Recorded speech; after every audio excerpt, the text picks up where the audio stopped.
Welcome everybody back to the D.FINED Engagement BookCast. I'm D.FINED. Happy you're with me. Today again we'll be meeting with Laura Sukorokoff. She's the author of It's Not Them, It's You: Why Employees Break Up with Their Managers and What to Do About It.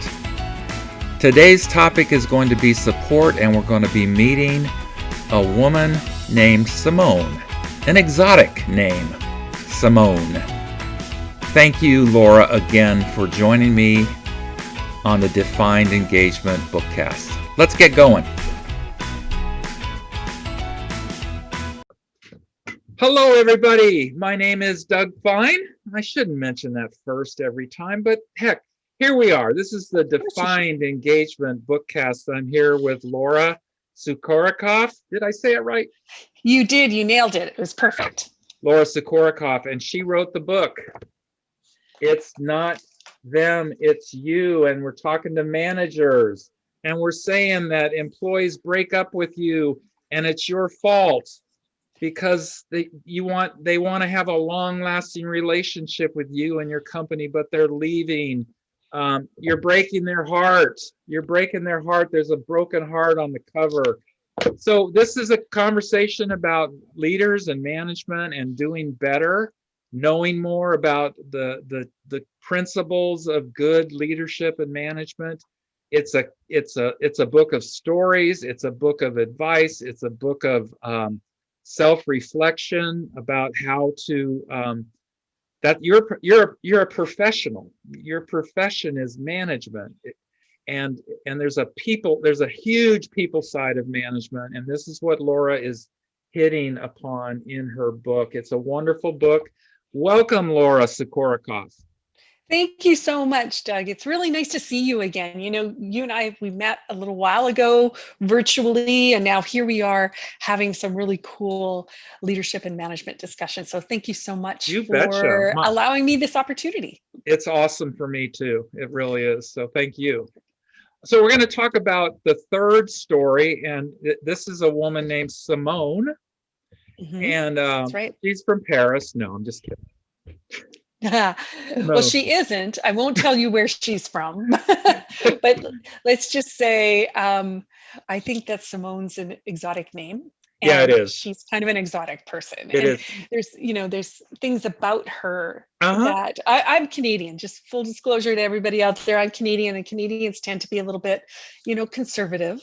We're known for being perhaps a little overly polite, and Simone, she has that joie de vivre that maybe I wish I had a little bit. Well, I'd like to meet Simone someday. She's a cool person. Yeah. So this is the structure of your book. Explain it a little bit for maybe people joining us for the first time. You have stories, and then what?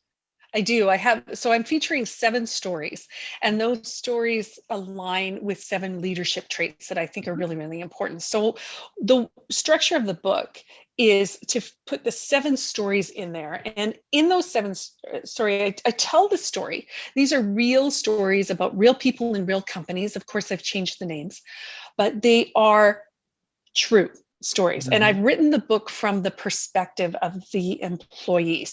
So I only feature their side of the equation. Right. This was done deliberately because what I'm hoping to do is have managers see the ramifications of the behavior that they exhibit. What does this mean to the employees on the receiving end? Right. And then, so from there, what the story was, and then what lessons we can learn from that. And then later in the book, I take these 7 leadership traits and drill down deeper into them, tying them back to the story, yes, but also just kind of expanding on them and making some real management deliberations through there. I provide some tools. I provide some questions for reflection. And then in the middle, I also expose the overarching theme of this book. And theme is respect, because when I was interviewing people and listening to their stories, what came to me, it just floated into my mind, during this one conversation, that all they're asking for is from their managers is some respect. They Mhm. just want to be respected. So that is the overarching theme of this book, respect. It's huge. Respect is huge in our lives. Absolutely. The way that we respond to disrespect, it's like a, here it is, like your broken heart. If people disrespect us, it's like cutting. Like, I'll just tell you a little story. Many years ago, um, I was head of an OD and training department in a large medical organization. And I was probably about 38, 39. And they hired a COO who was 34. So he was a powerful dude, came in and was going to make huge changes and all that. But for some reason, we couldn't breathe the same air, like he kind of resented me for what I had done in the past. I'd been there like 5, 6 years before him, and I was 2 levels below him, so he didn't have anything to worry about, but he just didn't like me. And can you imagine? No, I can't. Right, I mean, honestly, right, what's the matter with that right, person? exactly. So we Clearly, were at, it is not you, it's them. yes, yes. And so here's the story. It was up in the executive offices because my boss worked for him, Mhm. and I knew him for many years. People, so it was a little birthday party for somebody, Right. and I'm sitting there with this gentleman right next to me, and I said something like, "So hey, you got any big plans for the weekend?" And he like turned his back on me and didn't acknowledge my question. Wow. So in the I heard you, but I'm not answering you Oh, body totally, language. Wow. totally. Like it was like a gut punch of a lack of respect. So I'm speaking that we know how important respect is, and how hurtful it is, and how like disoriented it is if you're not respected Yeah. enough to like disrespected so much that you're not even going to respond to a simple friendly question. And here, this was many years ago, and I still think about it. I just bring it up sometimes because Oh, it never, I'd never been so disrespected in my life. And I'd been a naval officer. I've been yelled at, but that was cutting. So wow, respect's right? huge. Oh, Respect is huge. So yeah. So the overarching theme of your book is respect. that's right. Exactly. Cool. And then so of course that leads nicely to an acronym. Uh-huh. The overall acronym is respect, and we've talked about the first couple of letters there, the R and the E, that stands for relationships and empathy. And now Mm-hmm. here we are with the story of Simone, and our topic in here is support. So Yes. today, that's what I'd love to talk with you about, Doug, if you're okay with Of course. that, Why don't you is tell me this a little idea of bit about supporting. Simone? Let's talk Yeah, about okay. So Simone. Simone, as I said before, she's a little bit of a larger than life personality. I like her Wonderful. already. Yeah, exactly. She was fun. She she attacks life with gusto, Mm-hmm. and there's no difference in her work. Mm-hmm. She came into this job. She was long awaited for in this position. And one of the things she mentioned to me was she had to go through many interviews Mm-hmm. to get this particular job. The last interview was a panel of 7 people Lovely. that she had to face to get this job. So, she also has the intestinal fortitude to be able Absolutely. to face 7 people and handle herself in an interview. Mm-hmm. So she was somebody who was really what's the word, anticipated, right? Like she Mm-hmm. was wanted The big in that job. role. Sounded like a Yes. big job too. Yes. And the other team members, they could hardly wait for Mm-hmm. her to start and to do what she does.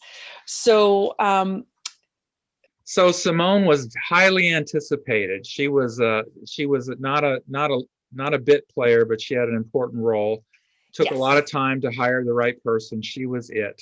Yep, exactly. She was it. And so her team was really excited about having her there. And you know what? She and the team got along very well right from the get-go. Mm-hmm.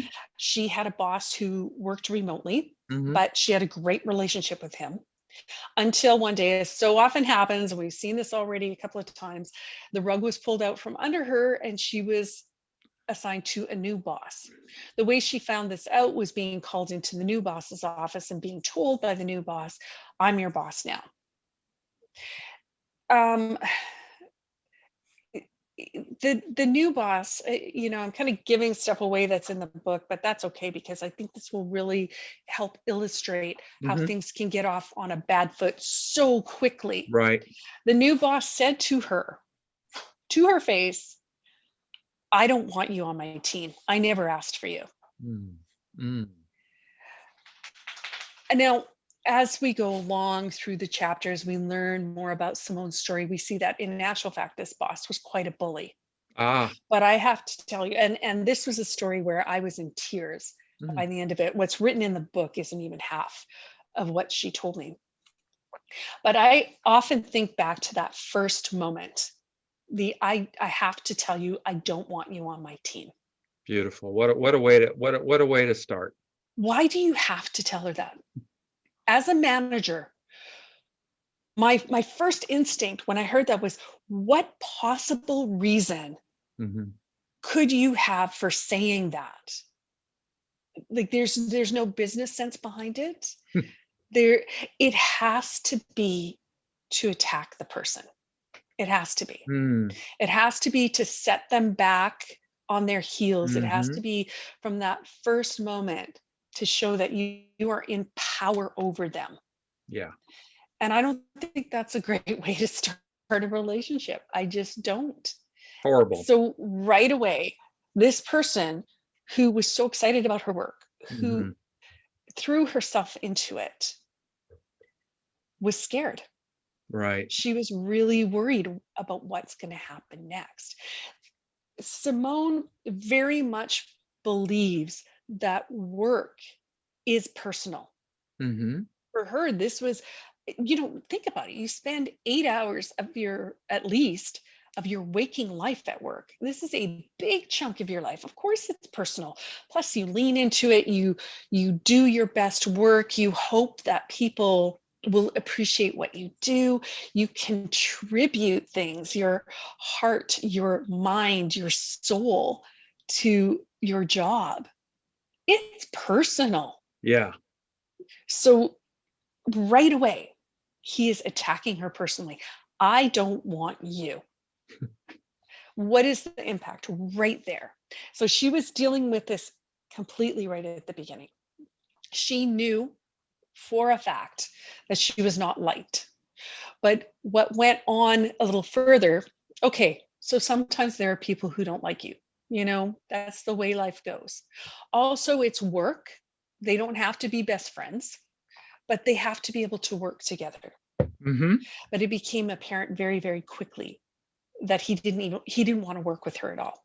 And so what Simone, what she really wanted from her boss was some support. Mm-hmm. She wanted to be able to go in and ask a question and get an answer instead of, lots of people in this organization, go figure it out. That was the That's right. kind of response she got. We She talked about that last time a little bit. Don't bring me problems, just bring solutions. I don't want, exactly. I'm not here to solve your problems. Go solve them yourself. Right? Exactly. And you know what? Sometimes people need support. Sometimes they Absolutely. need to know that you, their boss, will help them. They need that. So that's what Simone was looking for, was some support. The other thing that I do with each of the conversations, I ask for their story. Mm-hmm. I ask for what happened to change things in the company. Then I ask them, what do they wish had happened Mm-hmm. instead? Mm-hmm. When I asked Simone what she wished would have happened instead, she said, I wish that he would have told his boss before any conversations even happened between them. Like at the moment he was told she'd be on his team, what Simone wished was that he'd said to his boss, I don't want her on my team, Mm-hmm. because then none of it would have happened. Right. Okay. He wouldn't have been put in a place to work with somebody he clearly did not like. She wouldn't have been subject to work for somebody who clearly did not like her. She wished also that the outgoing manager and that the leader who, oversaw both of them Mm-hmm. would have supported her, would have been an advocate for her. And she just did not get that from anybody. Mm-hmm. So unfortunately, what ended up happening is she left the company. It was just before her first anniversary with the company. From a business perspective, you know what? That is not a long time. Okay, that is a very, very short time. And if you look at productivity, you see that most people only start operating Mm-hmm. at close to full productivity about 9 months to a year after they Right. start. So all that whole time leading up to it, the company is actually kind of losing money on that employee. So it's a real shame that as soon as she got up to full productivity, she Mm-hmm. left, right? That's such a waste of money. I mean, if you don't believe in the um, people part of it, Mm-hmm. believe in the dollars and cents part of it. Right. Right. So, I mean, I think it's when you look at her story, it's a no-brainer to say, well, she was bullied and bullying is wrong. Mm-hmm. Okay. But let's examine that a little bit further too. So this chapter is about support. Mm-hmm. Simone's The S story in ties respect. in with support. Yeah. So she was bullied by her boss. And what do you naturally do? What does the company tell you you're to do Hmm. if you experience bullying and harassment in the workplace? They tell you to report it to HR, Mm-hmm. which she did. Mm-hmm. HR's response was to go back and talk to the manager about it. You're bullying me. That's right. So they didn't really help her. Yeah. So They unfortunately, she didn't get the support from them as well. She had no place no to turn. support there. Right. That's right. Work had become a really miserable place to be Mm-hmm. for her. She had friends there, yes, but it was a really miserable place to be. Mm-hmm. And she quite understandably felt she would be much better off somewhere else. Mm-hmm. Mm-hmm. So that's And what she did. when you talked about all the falderall and Mhm. all the means that company used to find the right person, meaning all those interviews and Yeah. the process and all that, and then she gets there, she's the right person for the job. She gets there, they switch chairs on her, they pull the rug, and now she's gotta I'll just say it here, okay? Shh, he's an asshole. Well, yeah, Yeah, he see, is. see, He we got is. to And call it like it is, and I'm bringing that up because it's that I'm going back to that book that Robert Sutton wrote, the no asshole rule, Mhm. and there's actually an evaluation there that if that guy would have taken it, he would have been a flaming asshole, but he didn't take that assessment, and he injured somebody psychically and Yep. emotionally by being Yeah. that way, and what a shame, for Yeah.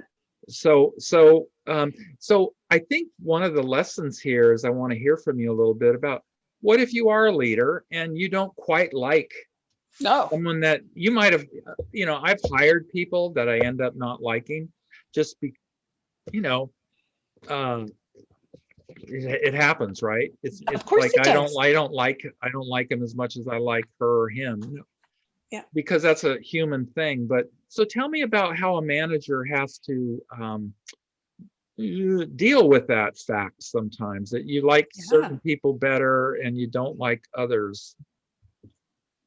Yeah. So, of course, you speak the truth when you say that sometimes you just don't like people. Hmm. You know, we don't like 100% of people 100% of the time. And guess what? We're not liked by 100% of people 100%. I know it's hard to believe. I'm pretty sure 99.999% of people love you. You too. But there's probably that one person somewhere in the world, you know, but it's true. I mean, Yeah. sometimes that just happens.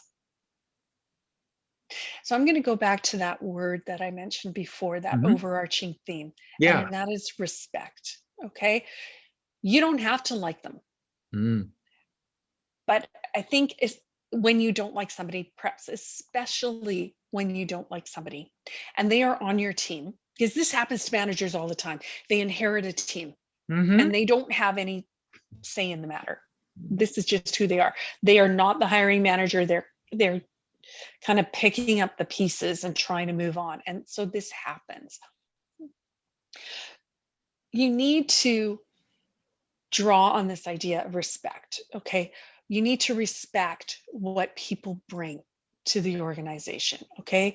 Respect their knowledge, respect their talent, their skills, their abilities. There's a reason these people were hired to do the job. Mhm. What is it that they bring to the table? So, you know, respect that. Also, respect what they bring to your team. Okay. So, if we take Simone as an example, the team really liked her. The team Mhm. really appreciated the work she did. The team valued her contributions. So her manager would have been wise to take a look at that and say, what is she doing right? Yeah, okay, Mhm. she rubs me the wrong way. But what is she doing right? What do they see in her that I can learn from? So I think that's really, really important thing. You know, how can you get along with this person you don't like? Again, you don't have to like them. How can you get along with them? How can you Mm. work together? You know, I was at a conference, I spoke at a leadership conference last November. And one of the things I said in my speech that sticks with me, it just had such impact. Even as I was saying it, I was listening to myself Mhm. saying, that I believe we don't respect our employees enough. Mhm. We don't respect their knowledge. We don't respect their skills, their abilities, Mhm. their talents. We don't respect how they interact with our customers and what they Mhm. bring to our organizations. We view them just as we do any other resource. People are not a piece of office equipment. They are people that are making contributions Mhm. to the team. So if you are a manager that has somebody on your team that you don't like, then take a step back and determine what value do they bring and how can you appreciate that about them. A couple things I thought when you were talking. One is I loved when you said you don't have to like them, you have to Sure. get along with them. Mhm. See, that's a huge distinction. You don't have to like them, but it's your job as a leader to get along with them. Absolutely. With the work as it relates to the work, get along with them, get the best you can from them.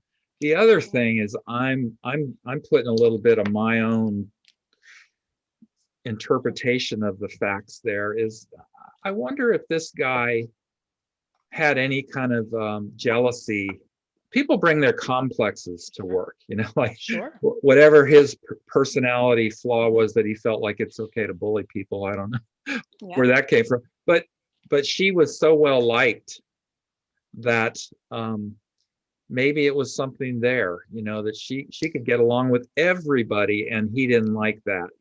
She probably had a reputation that preceded her Mhm. when they were, fobbing her off on him, Yeah. and so he might have known something about her that she's really well liked. People like her a lot, and maybe this dude wasn't well liked. Well, it's entirely Possible. possible. I You don't know. know, the manager that he inherited her from Mm-hmm. really got along well with Simone. Mm-hmm. So I doubt, I mean, I don't know, I wasn't part of the conversation, but I doubt he would have spoken ill of her. Mm-hmm. So this impression that this manager had, the new manager, Right. was likely formed by himself alone. Mm-hmm. Okay, likely. I can't speak to that, but what I can speak to is just what you said. When you look at how she interacts with others, instead of viewing it with jealousy or suspicion, try viewing it with at least a scientific lens. What is it about her that they're responding to so well? What Yeah. can we learn from this, right? Mm. And again, this chapter is about support. So even from a bully point of view and a kind of a almost abusive point of view, Mm. um, if they would have stepped back and seen what it was that other people valued in Simone, Mm-hmm. perhaps they would have changed their approach a little bit. You know, again, sometimes you just can't like the person, but you can work with them. And that's what's really important. I advocate strongly in the first story and in the first trait, for me, the biggest leadership trait, the biggest thing and best thing you can do as a manager to engage, inspire, impact your team is to hold regular, frequent, consistent one-on-one Mm-hmm. conversations. Now, you're a bully, you like to push your weight around, you don't like this person. A one-on-one is probably not something you particularly want to do. Yeah, good point. Okay. Yet you are a manager. It is your job to lead people. It is your job to operate your team in the best way Mm-hmm. so as to get the highest productivity, the best work output, all that stuff, right? So in the one-on-one conversation, which you should have, maybe especially with somebody you don't care for, if you are asking questions, if you're learning about them, if you are really listening to their responses, and if you are really trying, perhaps you can find some areas of commonality. Perhaps you can find out enough about them that maybe doesn't bring you to liking them, but can help you to care about them and can help you to understand a bit more about what drives them, what makes them tick, what they need to do good work. With regard to support, now this whole chapter is not about, what if you don't like this person? Right. Of course, this particular boss, that was the dynamic there. But if you are sitting in a conversation with somebody, if you are finding out about them, if you know what motivates them or when and how they do their best work, Mm-hmm. you'll also pick up those ways that you can support and encourage that best work. I mean, that to me, that's a giant gift for a manager, right? A giant gift. Wow, I have just learned what to do to promote great work, to build that, productivity, to increase that output, to spur on that revenue, to drive customer satisfaction. So you don't even have to like them to gain a whole lot of benefit from it. You know what? I think you would be a great coach for him if the company hired you to coach this guy. Yeah. But I also suspect that he would be a difficult client. I would think so too. And that's because, he flunked the no asshole test, the no asshole rule. He took the assessment. He is what he is. And he's a bully and all that. So I love your passion about, Yeah. like, if he would only do these meetings, if he would, it's just one of these things. I think people, and this is where I'm going with this, I think people come to their jobs carrying themselves and their shall I just say shit, Absolutely.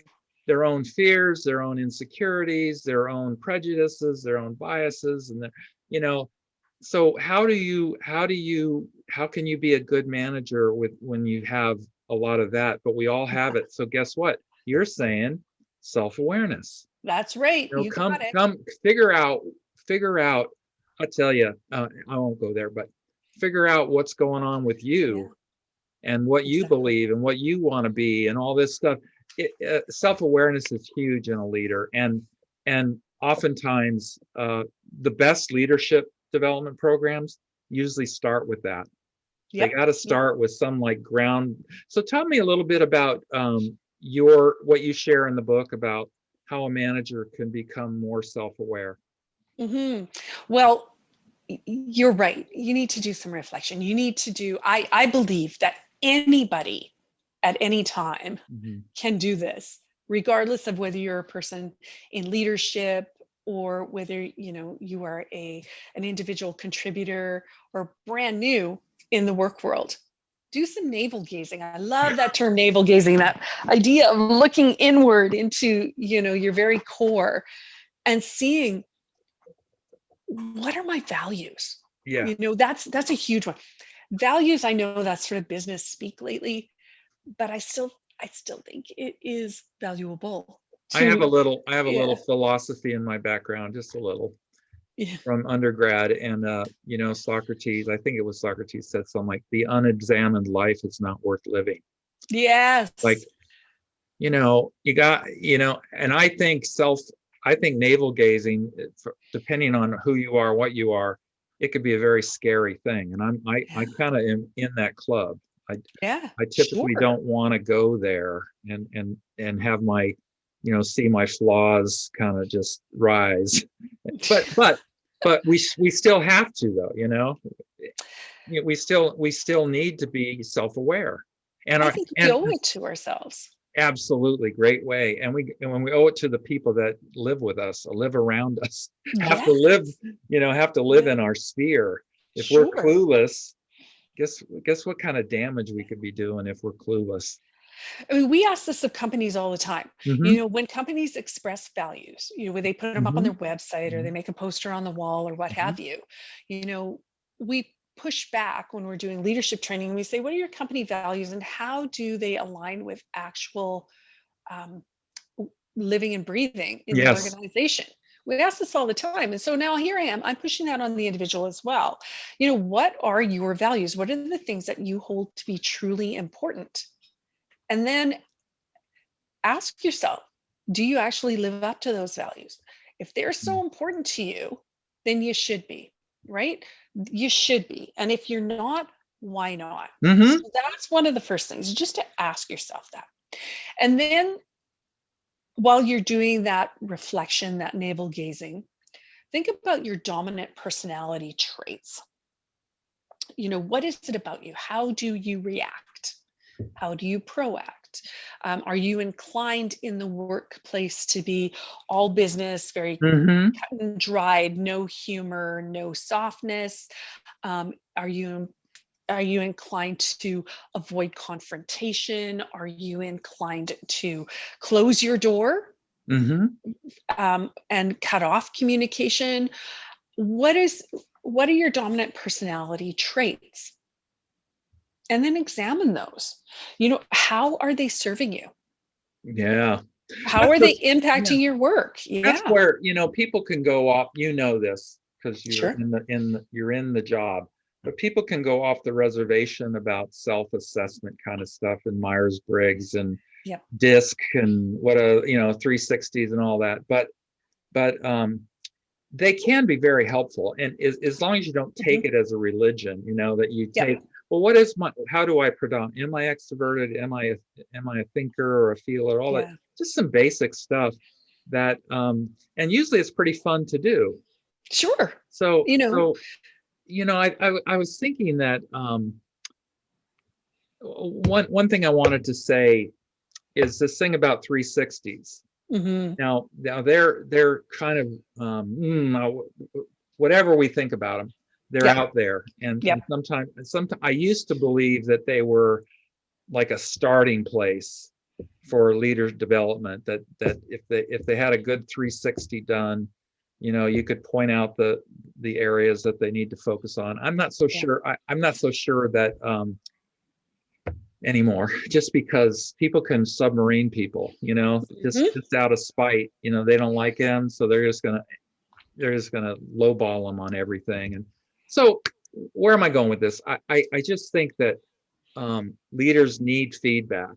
They need to Yep. have a way to see themselves, and oftentimes we don't. We just Yeah, I don't see agree. ourselves. It's hard to see ourselves. So there's got to be a tool almost, like you said, strength finders. So Laura in her book has some suggestions about tools to use and things like that. Um, and the very last thing, I just saw stuff in the book that says, intimidation, bullying, toxicity. I don't think you use the word toxicity, but that's definitely, this guy was toxic Yep. for Simone.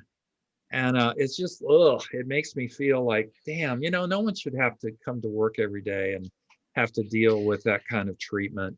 I So she totally did the agree. right thing. She had to go.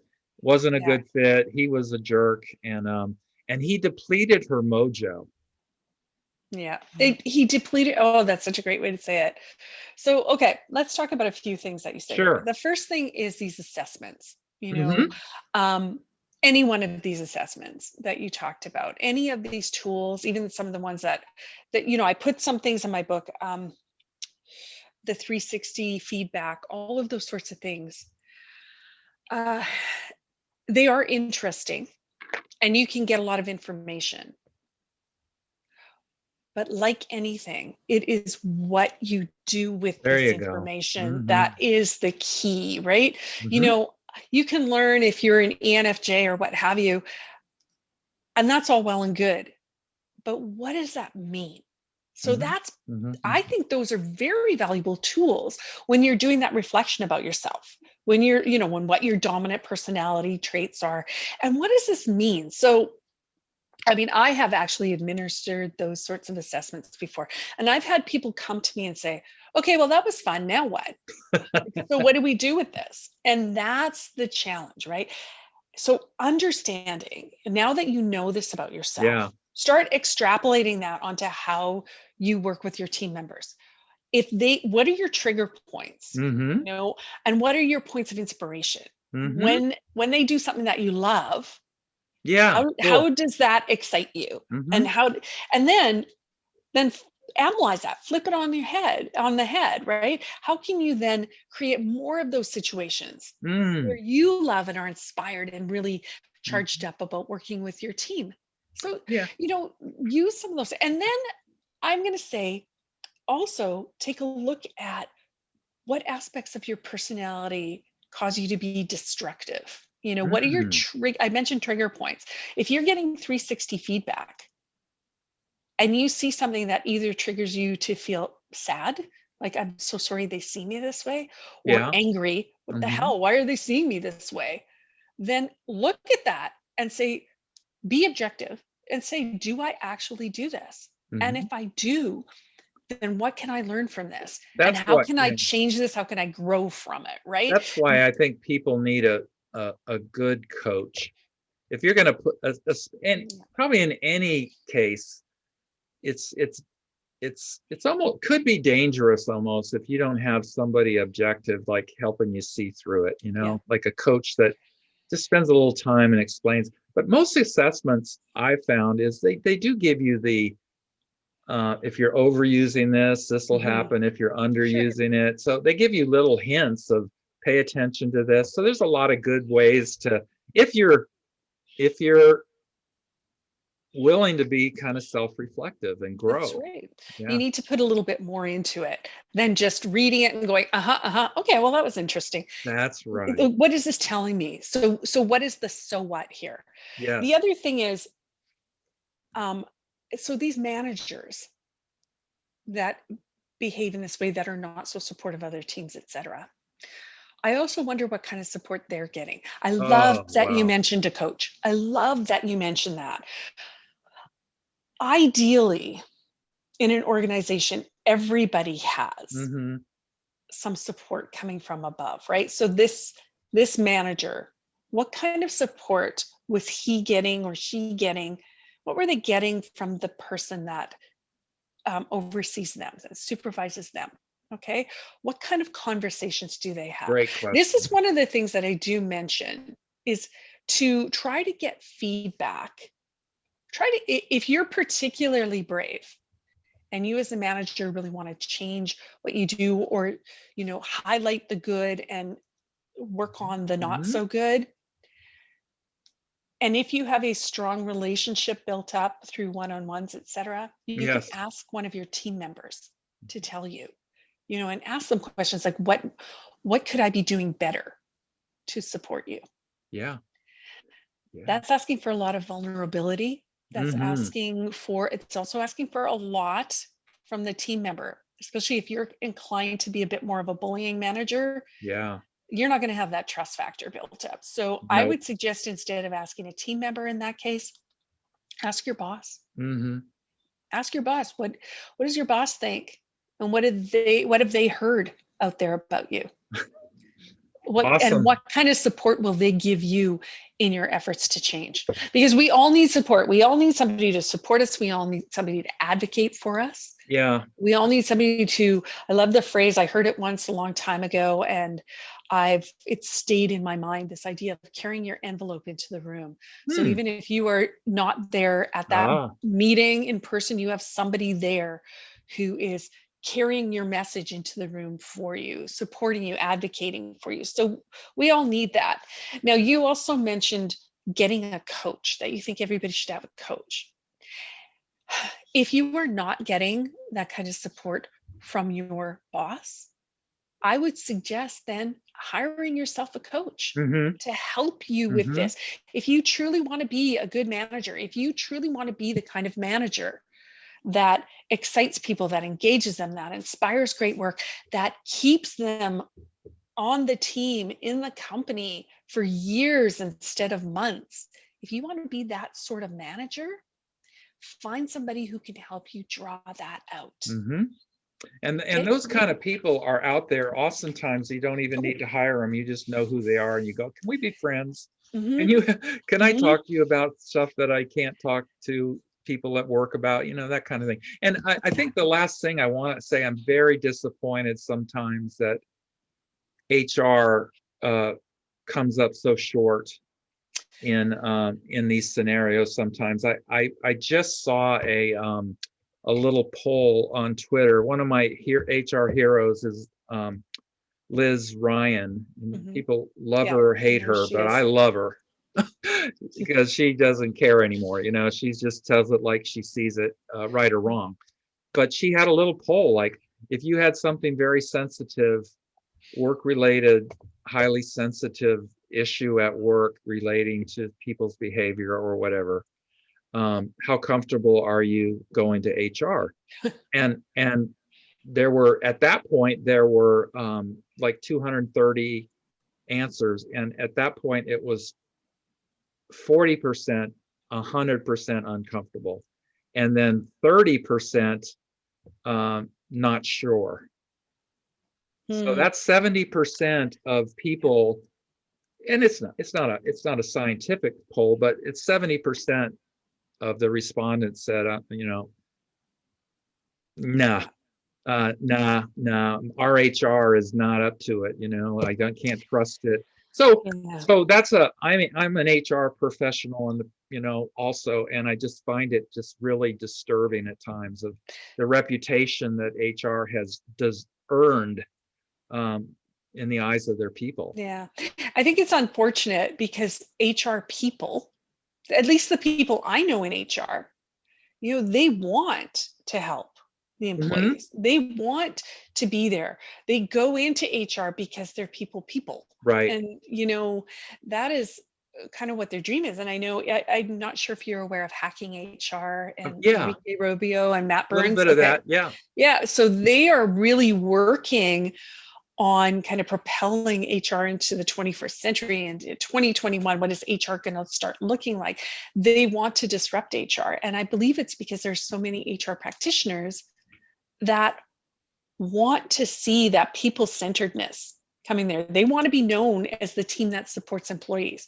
Right now, HR is typically there to represent the company side of Hmm. things, Hmm. and to mitigate the risk that comes from employees. And probably the biggest risk in the organization of anything comes from the employees that work there. So, Yeah. that's kind of a big deal for HR. Yeah. So there there seems to be a bit of a call or a little bit of a movement to come up with some change to HR. There must be a way to to safeguard the company's interests while at the same time providing a voice for the employees. There's got to be some sort of maybe ombudsman type of thing. Yeah. And there are companies that have sprung up. In fact, I know somebody who has created a company. They've just changed the company's name. I think it's Ariglad is what they've changed it to. And her name is Sophie Wynn. So if you're interested in knowing more about this, anyone, check her out on LinkedIn. It's How do you spell her last name? WYNE. And her Okay. first name is Sophie. Cool. And I believe, as I said, the company's name is Ariglad. And what the reason they exist is they act as a confidential platform for people to express their concerns, their fears, what have you, to whistleblow, if you want to call it that, although it's not really a whistleblower site. But it is designed for people to be able to report cases of bullying and harassment back to their employers. Yeah.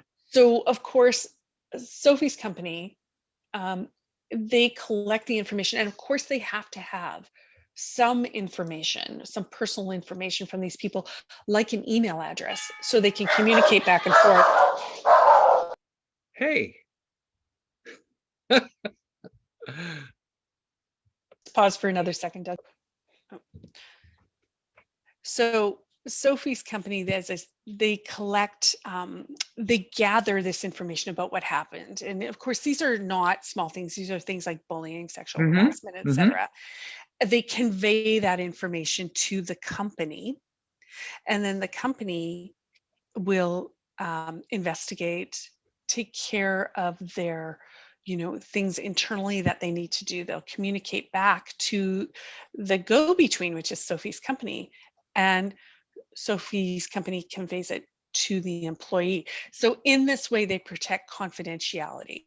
Yeah, and that allows for a bit more honesty, transparency, vulnerability, because people don't feel safe talking to HR. I think companies that do that are onto something. That's very progressive, that they would go, we know people aren't comfortable. Oftentimes, we're going to have another mechanism to let them share their thoughts and their experience. We're the kind of company that is going to listen to it. We're going to okay, what are they saying? It's just like I think you even mentioned in your this wonderful book, it's not them, it's you. You mentioned Glassdoor. You mentioned what people say about companies, the companies they used to work for, things like that. So, well, Laura, I think we need to wrap up. But here, again, it was a delightful conversation. We talked about Simone and support. From this wonderful book. What's the subtitle again? I'll read the title. You tell me the subtitle. It's not them, it's you. The subtitle is Why Employees Break Up with Their Managers and What to Do About It. Right. Yeah. And so we're gonna be together again for some other stories. And again, I look forward to seeing you again. Y'all get this book. It's for L&D professionals, particularly those doing leadership development. I think you have case studies there that you could take Laura's, unless there's some copyright deal. I'd steal Rosalie's story, and I'd just say, hey, what does the manager need to do? I'd steal from you. That's what good trainers do, right? So anyway, this is a great book to take into leadership development. Yeah, thank you, Doug. And you know what, as always, it's such a pleasure. What I particularly love is how passionate we both are on this subject. So there's been some great conversation. Thank you so much for that. Thank you. And we'll see you next time. Okay, Laura? You bet. Be safe up there. Thank you. Warm. And you be safe down there. Oh, yeah. You wearing your shorts. Yeah. I know. Take care. Okay, you bet. Bye. Bye-bye. And that's a wrap on another episode of the D.FINED Engagement BookCast. Next time, we'll be talking to Laura about Percy, and we're going to learn about promotion from her book, It's Not Them, It's You. If you'd like to listen to more bookcasts, you can go to Anchor FM, anchor.fm/Doug-Fine. And if you would like to visit my website, the Defined Performance Solutions website, it's www.dougjfined.com. We hope you'll join us again next time on the Defined Engagement BookCast. Thank you so much for coming, and I hope you're learning a lot. All the best. Bye for now.